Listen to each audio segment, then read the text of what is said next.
What is happening out there, rotoscouts baseball fans? Welcome to the 4th of July show. Happy 4th of July. Independence Day. Here in the old US of A. Got Larry C in the chat. Glad I'm doing a show. Barbecue got rained out. Sorry to hear that, Larry. Yeah, I think that happened to a bunch of folks. Whoops. I got myself playing on the... there we go. Let me turn that off. Now I won't be hearing myself in stereo. Sorry to hear that the BBQ got rained out there, Larry. I think that happened to a lot of people around the around at least this area. I know, I'm up in Jersey City, as I think you know, so we share similar weather. And, yeah, definitely kind of rainy out right now, still coming down a little bit. Doesn't look like it's pouring too bad in the Bronx. I got the Yankee game on the TV in the corner. But, yeah, not the greatest 4th of July weather-wise. Went up to the game last night, had a fun time. Saw my cousin finally, had a couple of beers. Skipped out on the fireworks, although they looked pretty awesome after the fact. He sent me a couple pictures he stuck around for him with his girlfriend, or fiance, I believe. So they stuck around for the fireworks. Looked like a good show, but I bailed on that. Good Yankees game, though. Fun time. Decent performance. The big knock by Bader. Power, what's going on? How are you? Happy 4th? Short little 5-gamer today, so kind of just taking our time getting into it. Just hang out and chat for a couple minutes, but it's an interesting one. I think, there's a lot to talk about. It's a really deep pitching slate for only having 10 teams to choose from. We've got a lot of talented pitchers, a lot of good options to work with on this slate, so it's going to be a fun one to talk through. We'll let people trickle into the chat for the next little bit. I'll make sure I got all the lineups confirmed that are confirmed here. It looks like I do, so I don't really have that many ways to waste too much time. How many we got here? 16 folks here already. That's not so bad. We just started things up. Hit the like button, hit the subscribe button, all that good stuff out there, guys. Bird Nerd's in the chat. Happy 4th. Thank you, buddy. Goat. I don't know about that, but I appreciate it nonetheless. But yeah, happy 4th right back to you, pal. It's good to see you here. Glad all you weirdos are just like me. You'd rather be talking baseball, doing DFS, than doing any of this other 4th of July stuff. I had tickets for today, too, up at the game, and just didn't feel like dealing with the crowds, plus the weather and everything. I was just like, yeah, I went last night. I'm good. Didn't need to get there today. Kind of happy about that decision. Got to take my time, meander through the slate for the 5-gamer. Mariners Ty France scratched from today's lineup against the Giants, if anybody's got that in the FanDuel slate. I think that game was on the FanDuel afternoon slate. So Ty France scratched. Let's see. Bernard says in Canada, so his 4th was on the 1st. That's right. Yeah, the Canada Day celebrations. That's right. That's right. Well, happy independence from the Great British Empire. Although you still got the Queen on your money, or the King now, I guess. Do they do that? Do they reprint new bills with the King on them now in Canada? I'd be curious. I know it's mostly like geese and shit these days on the loonies. Haven't been to Canada in a little while. Love Canada, though. Great place. Love Montreal, even though I know, half Canada doesn't necessarily consider Montreal Canada, and Montreal certainly doesn't consider themselves Canada. But I love Montreal. Love Toronto. Toronto's a great city. Toronto's the one that reminds me the most of, an American, a U.S. American city. Not yet, but I think they will print the King. That's funny. Gotta love it. Still close association, I guess. You guys do, a lot of things right up there, in my opinion. Wouldn't mind living up Canada way if it all went to pot down this way. Not that I'm bailing, but, I'm not one of these, well, screw it. If I don't get my way, I'm moving to Canada. First of all, you guys wouldn't have all of us. But, yeah, I'm not a quitter.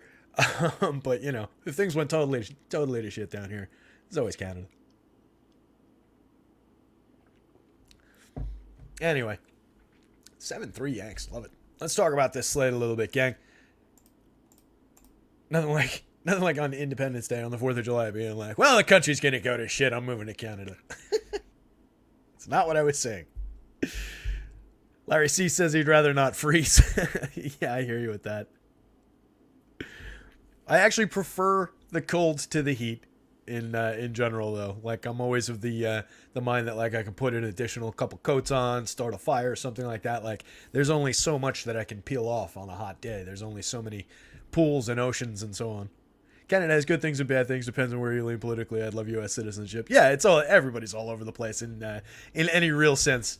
In basically any place you go in the world, you're gonna have good, you're gonna have bad. I mean, there's no unfortunately paradise that we can find that's just kind of nice for everybody, But yeah, it's all over the place. I live in a desert in BC that gets up to 40 in the summer, 110 and minus 30 in the winter. Oh my God. Yowza. All right, let's dig into this one. We've got, like I said, interesting pitchers up and down on this one. I think including in this game with Tariq Skubal and JP Sears going. Sears has been up and down this season in terms of power allowed, but he's kind of interesting overall. Going up against this Tigers team that's one of the worst in baseball in general, has a positive 103 WRC plus against lefties, a decent 180 ISO collectively against lefties. There's a lot of flawed hitters in this lineup, and Sears has enough on the bone in terms of strikeouts, in terms of not getting himself in trouble with walks. Only a 5.6% walk rate, 23.9% strikeouts in 87 and a third, 16 starts. It's at least interesting to me in this spot. You can see that he projects fairly well here in the model. So I think this is a good spot for some JP Sears, like just cheapo shares at 56 on DK. That's really easy to get to. He makes a lot of different things work. I was playing with a lineup on DK before because somebody linked the free contest in the Discord. So I just said, let me jump into that freebie over on DK. And I was playing with lineups just to see what like Sears could buy you. And there's a lot of potential in what you could do with putting him in the lineup. So I think he's viable. I think he's somewhat viable, at least at 8,200 on FanDuel. I'll probably have a few shares. There's obviously plenty of strikeouts available in this Tigers lineup. There's just a few guys who are better against lefties, who have been performing better against lefties, and a couple of their key hitters fall under that category. So I do think there's reason to go to some Tigers bats against Sears, but I definitely think there's value there at 56.82. That projection's probably a little bit meaty. It's riding on some strikeouts. It's probably giving him a little bit too much on the inning side. But I left the padding in today because I think there's just some interesting spots. So I'm willing to roll with that in terms of where he falls with everybody else on the board. Tariq Skubal on the other side, 72-76, was pretty good last year. Everything last year was a lot better than the year before. Shannon mentions, wasn't he getting smashed before he got hurt? It might have been at the very end there. I don't remember specifically like game by game toward the very end. So forgive me if I'm wrong about that. But overall, the numbers last year were very good before he was out. The year before, he was super targetable for power. Right there, 5.52% home runs, 13.9% barrels, 45.1% hard hits, 90.5 miles an hour of exit velo. All of that came way down last year. So it might be this that you're thinking of, Shannon. I'm not sure if there were some blips, like his final couple of starts might have been bad before he got hurt. I'm not sure what necessarily you're referring to there, but overall, 24.5% strikeouts, 3.40 xFIP, 3.52 ERA, and 11.7% swinging. So pretty good last year in 117 and 2/3 before the injury. Now, obviously, major procedure. It was a what's that? It's in my article. Damn it. I looked it up and everything, and I forgot the name of the procedure. Flexor tendon surgery. So he did make several rehab appearances. His fourth rehab appearance, he was in the mid-60s pitch-wise. So I'd expect like 80, 85 pitches, something like that. That's about where I've got him projected in terms of like what I think he would do innings-wise and how the model works here. So it's a playable projection at 72, 76. Going up against the Athletics, there's plenty of upside there. Overall, the A's are against lefties 28th out of 30 with an 84 collective WRC plus in the split. So in the split against lefties, they're way worse than the Tigers are against lefties. 22.3% collective strikeout rate, a 119 ISO in the split. They're just a non-threatening group. So like if he can get around the not difficult to get around guys like Brent Rooker and Shea Langoliers in the middle of the lineup, I see no real bumps in the road here for Skubal. If he comes back as that guy from 2 years ago who's giving up home runs to the world, then yeah, he's going to be in some trouble here, and you certainly don't want him. But I definitely think he's worth a few darts at 76, 72. 85 pitches, 5 innings and change. I think you're booking a decent start for that handful of strikeouts. The upside for a quality start is my question if you're chasing the quality start on FanDuel, and I think you probably would need that bonus from him. So that's where he maybe falls a little bit short. The price is still really good, though. At 76, I think he might be cheap enough that it would offset it if you get the bats exactly right. It would become a matter of just drilling the bats to make up the difference between him at that price and like an Ohtani who will go off for, who knows, 50, 60 points probably, or one of these other, high-end starters. Somebody's going to have a good day today, so he's going to have to make that up. You're going to have to make that up, rather, by drilling the bats if he falls short on that quality start in the innings. But I definitely think there's upside for Skubal. At the same time, you can go to some athletics bats. Estuardo Ruiz at least is leading off, 42 stolen bases on the year. You know, if he gets on, he's running. Jordan Diaz, 4 home runs on the season and 79 plate appearances, fine. Brent Rooker, 14 home runs on the season, but only 5 since the beginning of May, if I remember correctly. Yeah, it was 9 in March and April, and then 5 since the beginning of May. So he's not been great. Alemius Diaz is miscast as a cleanup hitter, but at least he's only 2,300, 2,100 with multi-position on FanDuel. Langoliers, Noda, lefty, not great, and not great overall, except for moderate amount of power and a good on base. But he strikes out 33% of the time, so I think that feeds some strikeouts to in the direction of Skubal here. Bottom end with Manny Pena, Nick Allen, and Tony Kemp. There's not a lot to like in the A's, so don't love going there. If I'm going to the Tigers side, which is the more viable of the two team stacks and the one that I think people will probably get to a little bit more as a value stack, they just seem to, they come up pretty naturally in combination with teams like the Braves and the Dodgers that people are going to want to get to. So I think they're going to be fairly popular in this spot, and I think it's somewhat justifiable. Matt Vierling will be a little bit deceptive off the top. He actually hasn't been good against lefties this year. All of the quality that he's showing in that line has come in same-handed matchups against righties. It might just be small sample overall. This year against lefties, his WRC plus is 80. He has a .091 ISO, 227, 311, 318. So he has not been good in the split against lefties. He's been kind of reverse splits here. So Vierling, take him or leave him at 34-27, leading off ahead of the rest of the group of guys that you want to get to. He, of course, makes some sense for correlation for DFS purposes, but he's really been bad in this split. It's minor, small happenstance potential there. It's under 100 plate appearances, so it's not the greatest thing to cling to when we're looking for statistical reasons to go to or avoid a guy, but it is there. It's something to point to, right, when we're evaluating some of these options from a lousy team filled with lousy players. Torkelson, we've talked about a few times recently over the last few weeks, had been showing some good signs of life at the plate and is coming alive. 12 home runs on the season, 228, 312, 404 is nothing to get excited about. But up to a 176 ISO, creeping up in the ISO, creeping up in the WRC plus at 99, 48.5% hard hits, 11.8% barrels. Definitely better against lefties, so a stout right-handed hitter there against lefties for 4,100, 3,100 at first base. That's a good buy. And Ibanez is really good against lefties. Ibanez is 6 home runs and 181 plate appearances. Half of them are against lefties, 255, 271, 574. With a 319 ISO and a 126 WRC plus, only 48 plate appearances. So again, let's not get crazy, but for his career, 291, 317, 478 with a 187 ISO and a 117 WRC plus against lefties. So still very good. Effective hit tool, decent pop, not, a major home run hitter, but decent pop, better than average by 17% creating runs in the split. He's 30 years old, so I mean, it's a decent sample over time. So I think you can go to some Ibanez. My favorite guys in this lineup are Torkelson and Ibanez. You can go maybe a little Javi Baez. These guys are all flawed. And then Zach Short has been productive against lefties in a small sample this year. So if you're going through this middle of the lineup, Javi's just been bad, period, all year long. Against righties, against lefties, against pitchers who just kick the ball up toward him. It's just been bad for Javi. 4,300, 2,600, with the idea that once upon a time he was a very, very good hitter. I think you can go to him. And if you're building a ton of Tiger stacks, you definitely want to include him, but he's just not been good at all this season. Let me see if I put the splits. He's got a 70 WRC plus and a 129 ISO in 77 plate appearances against lefties this year.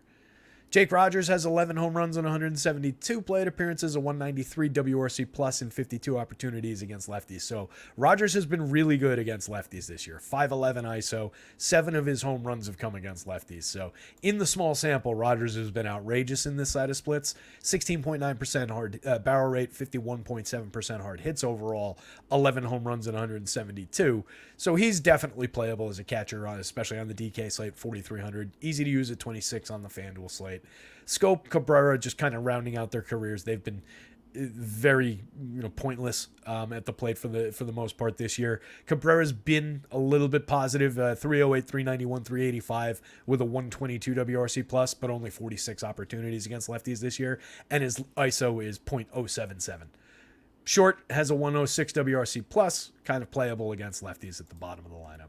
Not great, but they're playable. They're better in this side of splits. So I think you can target Sears a little bit, but I want some of both of these pitchers, and I'll take some of the value bats on both sides with more enthusiasm, but probably more popularity on the Tigers. Jump to the next one. Let me jump back over to the chat, see what's going on. PoDegen Stoner in the chat. What's going on, bud? Wake and bake DFS baseball bitches from Garden City, Colorado. Love it. Allard, Olson, Albies, Bichette, Chapman, Springer, Harris, Betts, Built for FanDuel. Pray for my DFS soul. That sounds like a damn good lineup, buddy. I like that quite a bit. Marlins murdered St. Louis. Oh, that was the Waino was starting, right? Yeah. Poor Waino was not doing his career stats any favors this year. Love him. He's been a phenomenal pitcher since 1982. It's time. He's got to hang it up. He's just kind of hurting his numbers. Kind of like Miggy. Like Miggy's going around the league kissing hot dog vendors goodbye and everything, and getting Cadillacs and big posters of himself and everything in different stadiums that say goodbye to him and all. But he's just hurting the career numbers at this point. Like just call it a career. I know that it's hard to say goodbye for some of these guys, but it's not like he's going out with a roar like Pujols did last year, right? Like Pujols had people clamoring for him to come back for another year this year. That was dynamite. That was last year, right? Not the year before. Time's been weird lately. Pretty sure it was last year. So let's see what else is going on. That's about it going on in the chat. Hit the like button out there. Hit the subscribe if you haven't subscribed. The site is rotoscouts. The Twitter handle's @rotoscouts. It's pretty easy to put together. The YouTube channel that you're on is also YouTube/@rotoscouts. So all these things just kind of work in harmony. I've been told that that's how this kind of thing is done.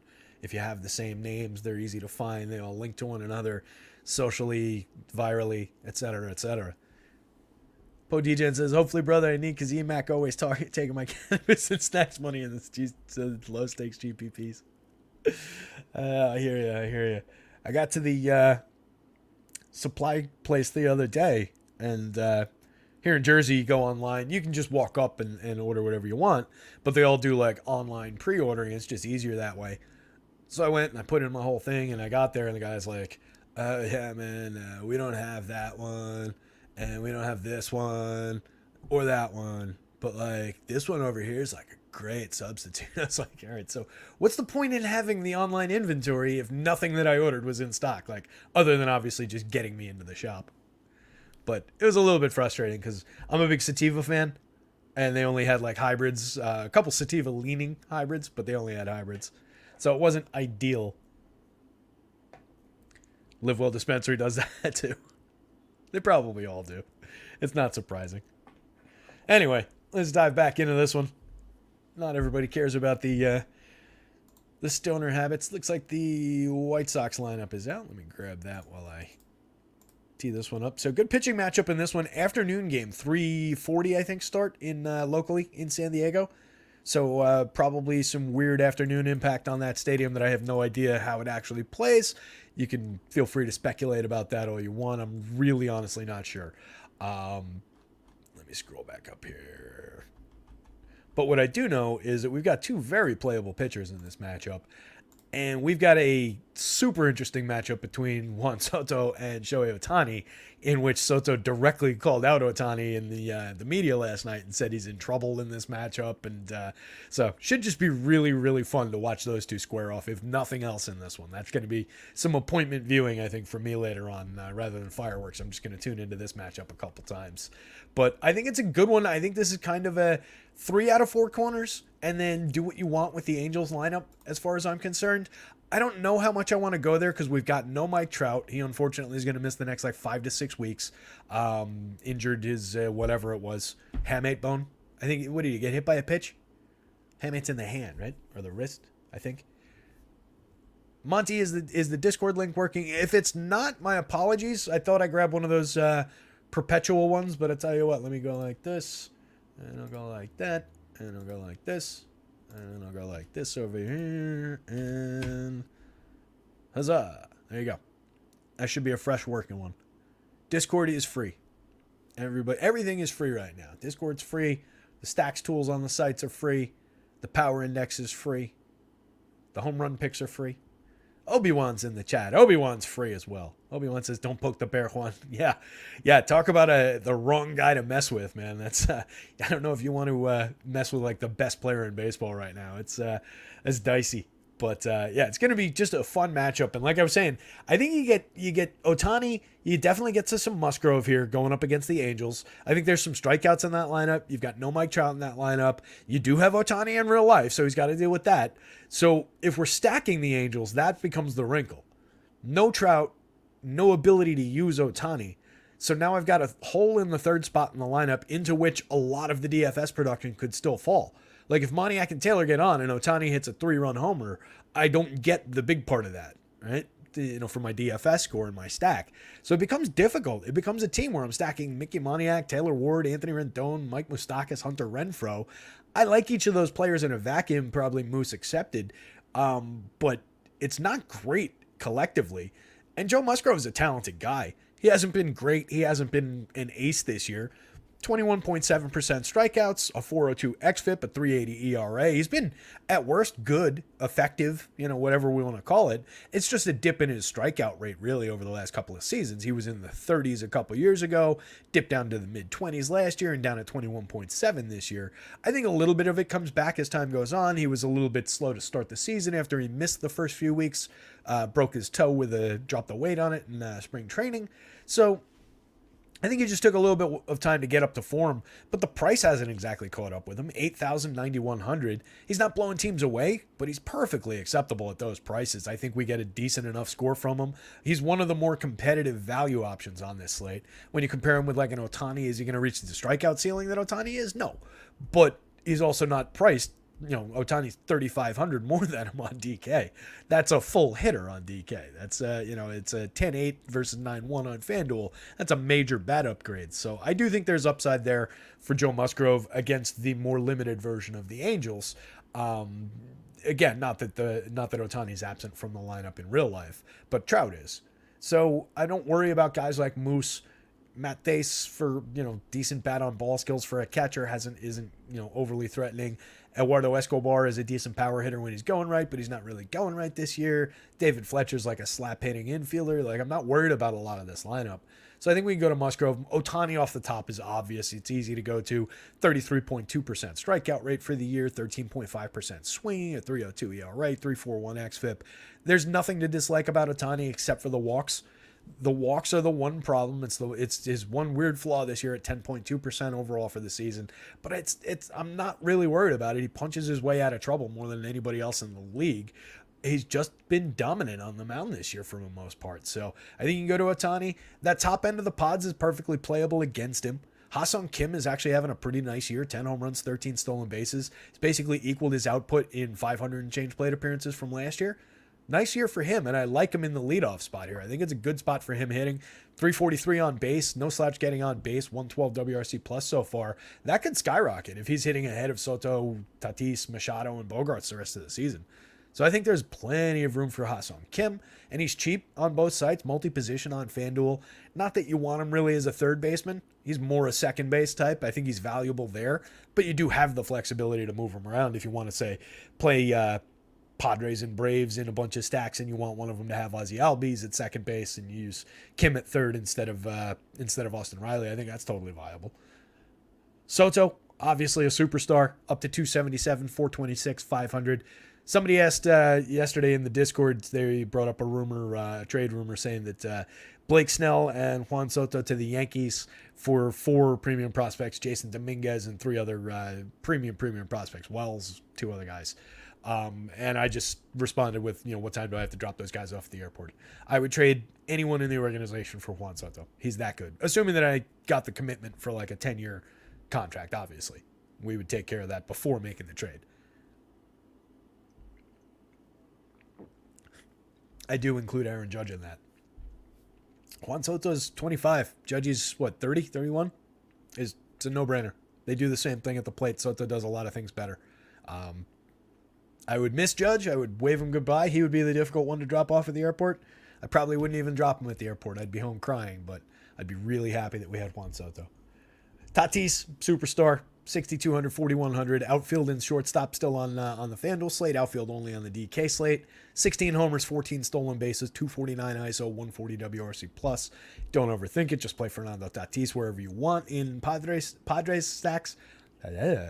Xander Bogaerts, Manny Machado, both underpriced. They've both been struggling, but they're totally worth it. I believe the turn's coming for both of these guys.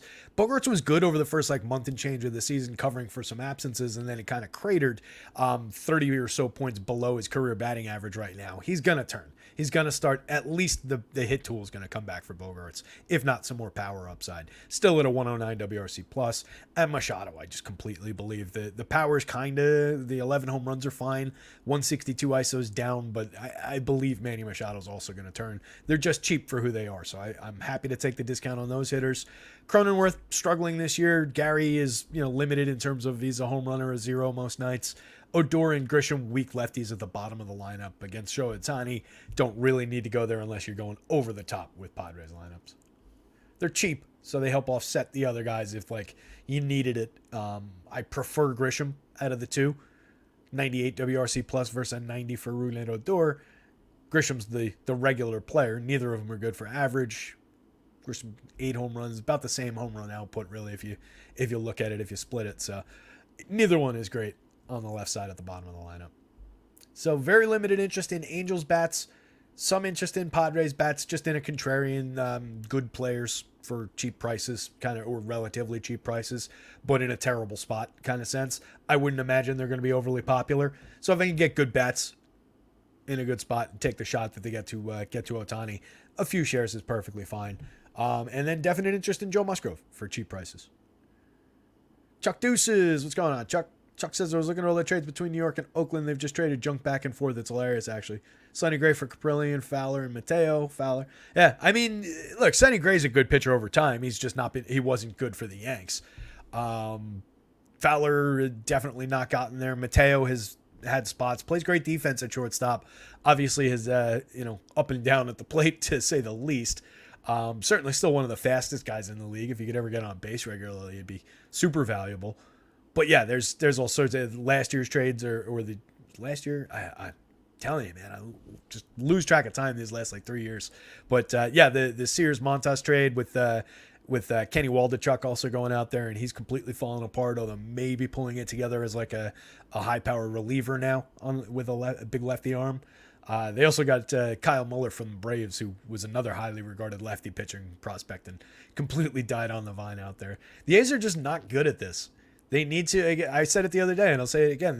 The league should strip the ownership of franchise, pay them off whatever the franchise is worth.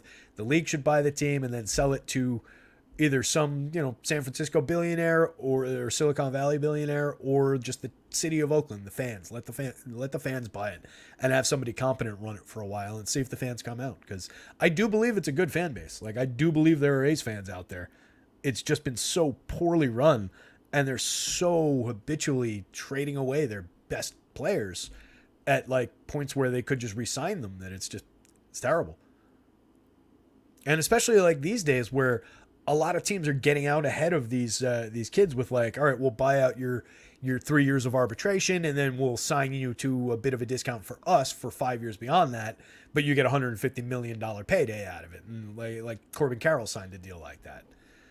So to be able to do stuff like that, it's the team should be better at this than they are. They're just poorly run. Yeah, that stadium is definitely not overly fit for baseball, let's say, Larry, to put it nicely. I've been out there once, saw a game out there. It's a football stadium. They're playing baseball in a football stadium. It's just not designed for the sport. They deserve a nice little ballpark, nice little 40,000 seater kind of a ballpark, and see how they do. Doesn't seem like the craziest idea in the world. Alex is an A's fan. Alex, sorry to hear it, man. Definitely had some good days along the way. Hopefully they figure it out. I really would like to see the A's stay there. If nothing else, if you need to move the team to Vegas, do one of those deals with the Cleveland Browns, right? Where let Oakland retain the A's franchise, move the team, name them something else, the Vegas, slot machines or whatever, and then just like eventually work the A's back to Oakland like a new franchise. Like, at worst they should try and do that, but hopefully they work it out and the A's stay. I would hate to see them go. It's that's where they belong, I think. Remember when they had the Bash Brothers? Absolutely, Shannon. Fun times. Fun times. And then Canseco became a clown. McGuire became an American hero briefly, and then a tragic story. It's just bizarre.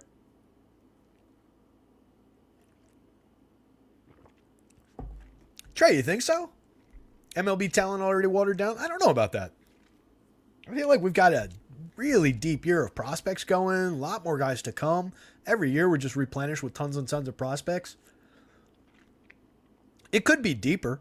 Like if baseball was just more like generationally popular in the States, I think it could be deeper. There's certainly a lot of people who don't play baseball in the States that could be.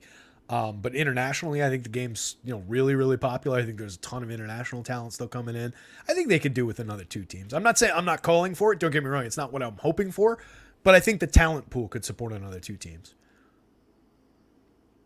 Pitching-wise, most definitely, 30's enough. Yeah, I mean, pitching would be the more thin part of it for sure. But they're also looking to make the sport a little bit, offensively inclined and all of that, too. It's the farm system issue, in my opinion. Yeah, I mean, there's a lot of teams that have, like, a lot of talent in their farms, and then a lot of teams that are just really light on it and not good at developing it and don't have the money to spend on it or as much money to spend on it. But that's why it's like interesting with the rules. Yeah, not enough money, too much time to get through the system for most guys. They flock to NBA and NFL. Yeah, and that's, if they could work on that where it was a more focused flow of money, at least to the high-end kids. And some of them do get it, especially in like the international pool with those big signing bonuses. And they've kind of structured that fairly well so that it stays competitive with like, all right, if you spent this, you're capped out. That's it. That's all you get to spend, so that a lot of teams get bites at the apple internationally. But the way the minors work and the MLB draft and stuff is somewhat problematic for having appeal to a broader range. Anyway, let's dive back in. We talked this game up and down, so let's move on. We do have a 6:40 start. It's 4:32, plenty of time. Look to punch out around 5 or so, a little after. Get some lineups built, but plenty of time today. Nice casual approach to this one. Guardians and the Braves. Another one. I think both of these guys are viable on the mound. I don't really trust Shane Bieber right now. Certainly not against the Braves. 19.5% strikeouts, a 4.01 xFIP, a 3.48 ERA though. Pitching okay, but has been not nearly himself or not nearly the old version of himself on the mound. So it's really ugly for Bieber. And at 96.98, he's probably priced like appropriately right now for this current version of Shane Bieber. He's giving up an 8.4% barrel rate, 46.6% hard hits, 91.4 miles an hour of exit velo, only a 2.75% home run rate. This feels a little bit lucky given some of this. So it just hasn't been great for a pitcher who was, formerly a top-end ace caliber guy. Even last year, 25% strikeouts in 200 innings. It's down. It was way down from the 33.1 the year before, but still a 2.88 ERA, a 2.98 xFIP, only 4.6% walks. So the walks are up. The run numbers are uglier. The swinging strikes are way down. I was looking at some of his stuff on just to see if it was like, is velo down? What's the what are the whiffs doing? How's his pitch mix working? And there's a lot of it in the article, but to cut to the chase, he's been throwing a cutter way more this season, and it hasn't been effective at all. And I think it's impacting how the rest of his stuff is working, because his whiff rate is way down on his slider and on his curveball. He's throwing the curve a lot less, using the cutter more. The cutter has a 460 actual and a 518 expected slugging percentage against it, with a 396 xWOBA and a 30.8% whiff rate. And it's dropped the whiff rate on his four-seamer. And then, like I said, the curveball and the slider dropped from 40 and 40.7 to 33.8 and 30.9% whiffs. That's a big dip. The curveball was one of his primary put-away pitches. He's not using it nearly as much, only down 12.7% of the time with the curve now.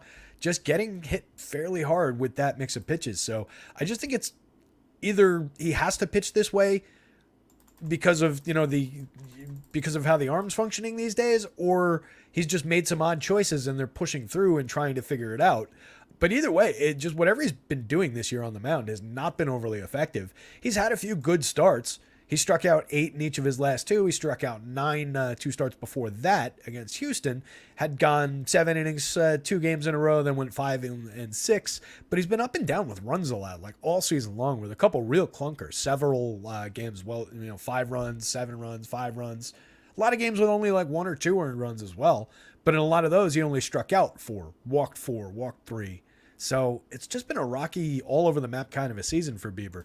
There's definitely upside, but the Braves are deadly good. They're projecting at the top of the board again, not for power upside today, not for home run upside. They've got significant home run marks in terms of where this board is, but they're not the leading team, I don't think, in the power index. So maybe that cuts into their upside a little bit, but it's the Braves. I think there's tons and tons of upside for them. It's the everyday version of their lineup, except d'Arnaud steps in for Murph. We've talked about d'Arnaud a bunch of times. Very good power hitter as a catcher. He just comes cheaper than Murph, so you kind of just take the discount and be happy about it and just pretend like it's the same guy. He's not quite the power hitter that Murph is, but he's got 7 home runs and 137 plate appearances this year. Hit 18 in 426 last year. So I'm proud of myself for remembering something that I looked up and wrote like 3 hours ago. So d'Arnaud's totally viable there. You just act like it's the same guy in there. Or if you're inclined to skip catchers, if you're playing on FanDuel, you can skip them just as easily. It's a 1 through 9 lineup though. It's their everyday lineup with Acuna, Albies, Riley, Olsen, Ozuna, and Rosario are both big bats. Those guys would be hitting second and third and fourth on a lot of teams in the league. 17 home runs for Ozuna, 14 for Rosario. 120 WRC plus, 110 WRC plus, respectively. Just dynamite options. Still cheap, just because they have to be so that you can put this team together. 4,000, 3,800 on DK, both 3,100 in the outfield on FanDuel. Arcia and Harris at the bottom of the lineup. Harris up to 9 home runs, 10 stolen bases. Arcia, 7 homers, a 142 ISO, but a 113 WRC plus. Super productive guy for cheap late in the lineup. Love the Braves top to bottom, even against Bieber, especially if he's not striking people out. There's plenty of upside, and he's given up all this exit velo and all these hard hits. This luck is probably going to turn if he's doing this against these Braves with all the home runs that these guys hit. So I don't love the spot for Bieber. I'll get to maybe a little bit at price, but he doesn't project overly well for me, and I just feel like it's kind of expensive for his form in this spot. Against a weaker team, that would probably be about the right price for him in this form. Colby Allard's kind of interesting. 4 2/3 innings, a good start, struck out 8, I want to say, Twins the other day in his first start of the year. Is a guy who we've seen in the past. He pitched, he's only 25, but he's been up for a while. He debuted in 2018, started with the Braves. He was a first round pick. Then he went to the Rangers. He was pitching for the Rangers for a handful of years. Most notably it was 2021. Yeah. 2021, 17 starts, 32 appearances, had a 4.64 xFIP, a 5.41 ERA as a 23-year-old. Didn't really pitch last year in the show at all or very much in the minors. And then came up this year and made his first start. He's back with the Braves now. Sat down 14 of 18 hitters, 3 hits, 1 walk, no runs, struck out 8. It's against the Twins that swing and miss like crazy. So maybe he doesn't have quite the strikeout upside here against the Guardians, who certainly don't swing and miss like crazy. But the Guardians definitely aren't as good as the Twins in terms of hitting home runs or doing much of anything. So I think there's enough upside for Colby Allard to have at least a similar-ish start. Maybe 6 innings is viable this time. Clean innings, get you a couple of strikeouts. Not a premium starter by any means. If we look back, last year was just 21 innings. Obviously, they were disastrous. That bigger sample the year before was not good in terms of home runs allowed. So this is what we got to fade. 10.6% barrels, 5.43% home runs, 39% hard hits, 19.5 strikeouts, 5.8 on the walk rate, a better xFIP than his ERA that year. He definitely wasn't good that year, don't get me wrong. But I do think there's a little bit of potential against one of the worst teams in the league. The Guardians are just flat out bad. They are second worst in baseball against lefties. Active roster has a collective 83 WRC plus, so they're 29th. They're a spot below the Athletics on the board against lefties. A 130 ISO, but they don't strike out. 17.4% collective strikeout rate is second best in baseball against lefties. It's the one thing they do well. So maybe he's a little bit limited in terms of the strikeout upside, but you really don't need him to get that much. At 6,800, 6,300, I think there's enough viability that you can take a few shots for a discount with him. It's not one to go crazy with. It's not one to put into a ton of lineups. I don't even know how viable it is on FanDuel. If you get to the 6 innings, obviously you're in business on FanDuel for at least chasing the quality start. I think he's definitely in line for a good shot at a win, if nothing else. And 6,300 is a perfectly playable price over there. So maybe a few shares, but definitely more interesting on the DK slate as an SP2 for 68. The Guardians on the other side, a couple shares of the premium guys like Jose Ramirez is obviously showing a good number for power in the model, 12.31 in the home run model. Has turned his season around up to 130 WRC plus, 217 ISO, 13 homers after that big week, 3 weeks ago or whatever it was, when he was starting to look like he was going to struggle, and then came roaring back to life that one with that big game, that 2 or 3 home run game, and then kind of not rolled from there, but has been much more effective from there. Josh Bell, no Josh Naylor in the lineup today, so that's a ding for the Guardians, kind of an uptick for Colby Allard. Naylor's been their only other good player this year. So, yeah, not great. Andres Jimenez. Jimenez is actually better against lefties. I wanted to call that out. I made a note of it. Jimenez has a 131 WRC plus in 93 plate appearances against lefties. So he's at least maybe viable there. David Fry has a high WRC plus, but it's only in 16 plate appearances against lefties, so I would ignore that. Tyler Freeman, Miles Straw, Cam Gallagher. It's a weak bottom 4 hitters. This is where you want to focus, and only really this guy has been at all good this year, and then maybe this guy's been good against lefties, oddly. So same-handed matchup for Jimenez. It's in his benefit for this season in a small sample. Do with it what you will. It's not a spot that I'm going to go to very often. I'll have a little bit just because it's a short slate, 5 games, 10 teams to choose from. Kind of dictates that I'll have a little bit of everything across 150 lineups, but it's not pretty. So this one is definite yes on Braves bats. Some interest in Bieber, but it's not great, and I don't like the price. Definitely interested in some Colby Allard shares as just a value play. Low expectation, low end play that might certainly go pop, high risk, but I think decently high reward. So some interest there, and then very tepid interest in Guardian stacks. Could the Guardians hang 7 runs on this guy with 3 home runs? Absolutely. It's not like he's a high end pitcher, so I don't want to get carried away with going the other way away from the Guardians either. There's raw talent in this lineup for sure. Like Ahmed Rosario should be a lot better this year. Josh Bell should be a lot better. Andres Jimenez should be a lot better. They just haven't been. So haven't been isn't necessarily predictive, but with how they've been struggling so much this season, it's becoming difficult to rely on just saying, well, these guys do have skill. These guys have been good in the past. Right now, these guys are not good. So it's difficult to justify shares of Guardians here. And Vegas agrees with that too. Vegas had him at 4.29 implied runs against Colby Allard. I think Vegas is on board with the Guardians suck narrative. 2 games to go. Blue Jays, White Sox. What are these guys these days? They're certainly not aces. They're not like middling righties. They're like somewhere, they're in that like tier 2, tier 3. Giolito probably tier 2, Bassett probably tier 3, somewhere on there, with both interchangeable upside or downside to one tier or the other. I think they're at least fairly priced though. 85 for Bassett on DK, 92 for Giolito, 96 and 10-2. 10-2 is getting up there for Giolito against the Blue Jays here, but I think I'm willing to pay it. I think he's got the upside on the right night. It's not like he's been bad. 3.53 ERA, a 4.23 xFIP, 26.1% strikeouts. He's just not been a dominant ace type pitcher like I think a lot of us when he was coming up wanted him to be or expected that he would be. Dansby Swanson homer. Hey, how about that? But Giolito's, he's talented enough, certainly. It's just it's a fairly threatening lineup on the other side. Their key hitters don't strike out much at all. So it's just a tough lineup to get through 3 times. And Giolito's, he's Rocky's not even the right word. He's just not like wholly reliable. It's difficult to find the right word for. So I'll have some, but I don't love him at price. Same story with Bassett. I'll have some, but I don't love him at his FanDuel price. 85 on DK, I can start to believe that that's a pretty fair price for Chris Bassitt if you get the good Chris Bassitt day. He's gotten completely blown up a couple times this season. He's been really bad a couple times this season. He's also had long stretches of being very effective in hitting quality starts. When he's going right, he pitches deep into games. It's very difficult to read this spot for Chris Bassitt. They both project out at 29 and change. I consider these guys basically interchangeable parts on this slate, and I think both of their lineups are in play. I think both the Blue Jays and the White Sox are worth taking some shots with. Blue Jays lineup still not in, but these guys are affordable.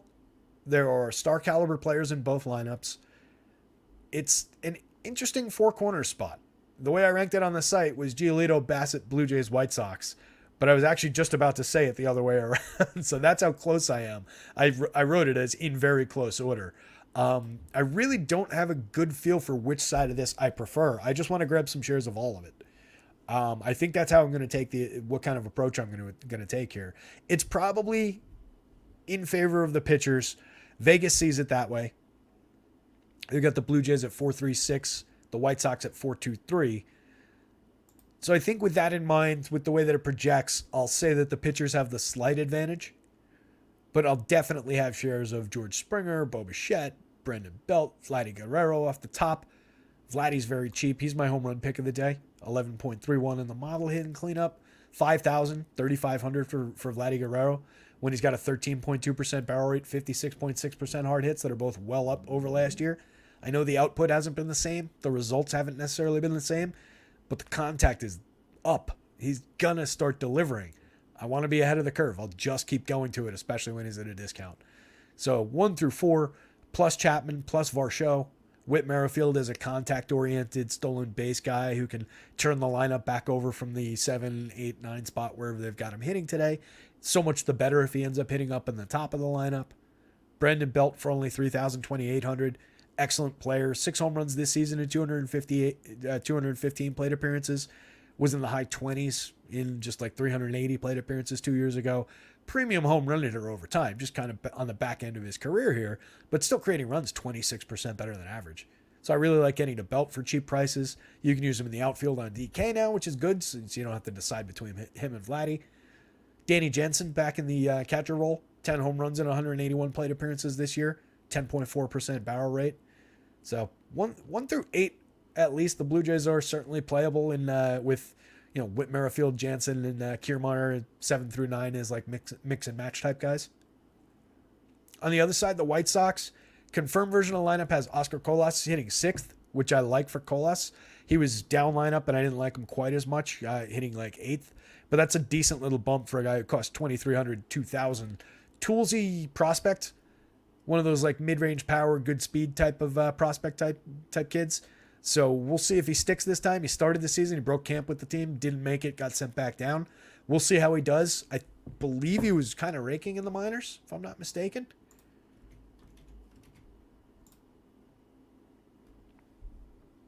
Come on, Graves. Colas. Come on. He's got an accent. There it is. All right, Graves doesn't want to load it up. We won't waste time. I believe Colas was kind of raking in the minors over the last month and change, and earned his way back up to the show.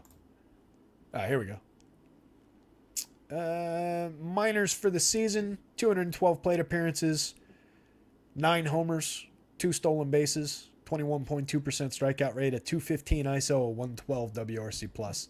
So, like I said, a decent, not even a speed kid actually. I thought he had better speed than this. But more just a power bat. So decent like mid-range power. 14 home runs in AA last year, 2 more in AAA, and 7 more in single A on high A last year. So what's that? 23 total home runs in the minors last year. So decent power bat. Forget what I said about him having speed though. Jake Berger, good power upside. 18 home runs on the season, 300 ISO.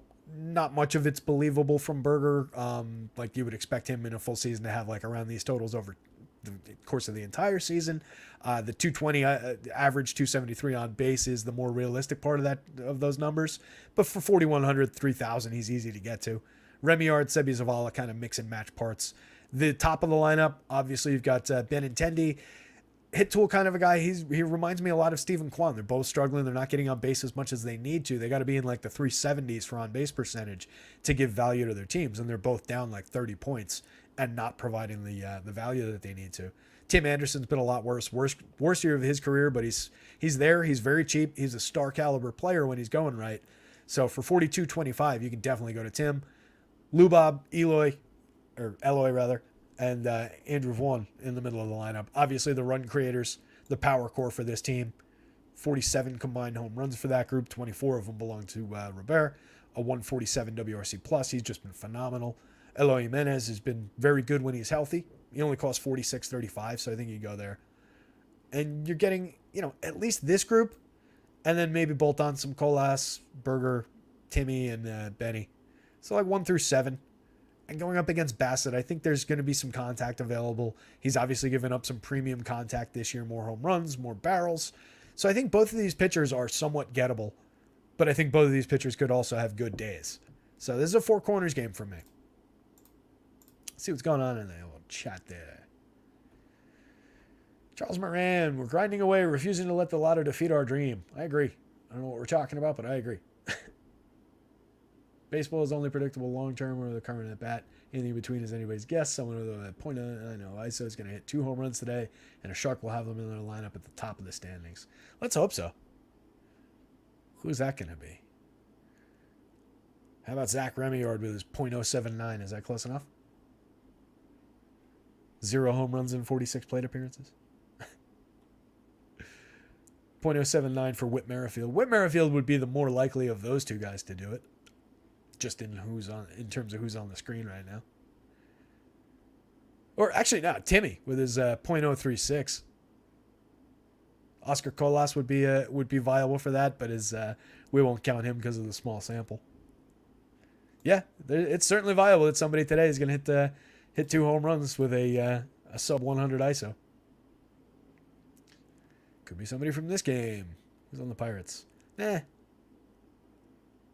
Pirates have decent ISOs for anybody who's likely to hit home runs. Certainly not from the Dodgers side. So, last viable pitcher of the day, I think Emmett Sheehan is playable here against the Pirates. 3 starts, 17 innings, 19% strikeouts. Hasn't been dominating by any means. A 2.65 ERA, but a 5.02 xFIP. I think he's definitely not as good as his 2.65 ERA would suggest, or at least he hasn't been as good as this would suggest. It's been a little bit lucky because look at the premium contact. 42.6% hard hits, 10.6% barrels, 3.17% home runs. This should be a little higher. It's only 17 innings. There's only a couple of home runs in there. But there's some contact available here. I think there's some run creation available here. So at price, he's usable because it's the Pirates on the other side. But I think I want to get to some Pirates here as well. I'll take some shares of Sawinski, Reynolds, McCutch off the top, Henry Davis. It's a shame that all 4 of those guys are outfielders on DK. As we've talked about, Davis should just have his catcher eligibility so that you can use them appropriately over on that site. Maybe they'll give it back to him at some point. He's still got it on FanDuel, which is, I guess, good. You can use him at first base and still put a util player in. So you can go him and Matt Olson if you're going Pirates and Braves. Something along those lines with all 3 of the outfielders. Carlos Santana, take or leave him. 9 home runs on the season. Came to life a little bit over the last few weeks, but ultimately is not the home run hitter that he once was, but still hitting cleanup for a cheap price basically every day in this lineup. You can go there. At league average for run creation, a 170 ISO. He's been fine. Sawinski's the big power hitter on this team. 17 home runs, 7 stolen bases too. 269 ISO, 131 WRC plus. Talked about all the premium contact. I do not get why he is so cheap. 3,600, 2,900. Does not make sense, especially if he's leading off. He just gets even more benefit from that spot. So just take Sawinski at the discount. Reynolds and McCutchen, cheap enough for their talents. They've both been hot and cold this season. Not great, but certainly playable at those prices against a pitcher like Sheehan. Bottom of the lineup is kind of weak with Nick Gonzalez, Tucapita Marcano, Jared Triolo, Austin Hedges. That gets a little bit ugly down there. So really we're focusing like 1 through 5 with the Pirates and then mix and match a couple pieces down the bottom if it turns out to be this version of the lineup. On the Dodgers side of things, the matchup against Luis Ortiz has them as the top projected team in Vegas. One of the top options on my board. definite interest in the Dodgers. No real interest in Ortiz here. I can't really justify it by any argument here. The Dodgers are, when I wrote the article anyway, they were minus 232 favorites with a 5.53 implied run total. No other team is above 5 today. The next highest was 4.8, the Braves, I believe.